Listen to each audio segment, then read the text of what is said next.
nervirate, znači samo sad ne treba da se cimamo i paničimo, Čekaj, razumeš? brate, to da ne paničim pre koju pičku materiju, ono, nemo se zajebamo. Ti znaš, brate, šta se događa u 29. znaš?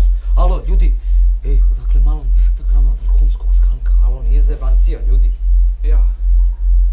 Da mu upadnemo malo u stan, a? Da mu zaplašimo kevu? Alo, pete, bre, gluposti, ti kakav stan i keva si normalan, bre. Dobro, Mare, evo, brate, ti nam reći šta da radimo, brate. Evo, reći nam šta da radimo, brate, šta da radimo?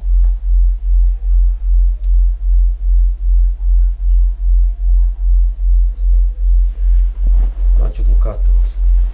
Tako je, odmah ga zovi, odmah, brzo ga zovi. Money, money, money, must be bloody funny. Pare šuškaju, pare zeckaju. Šta ću ja na mesecu kada para nema tu?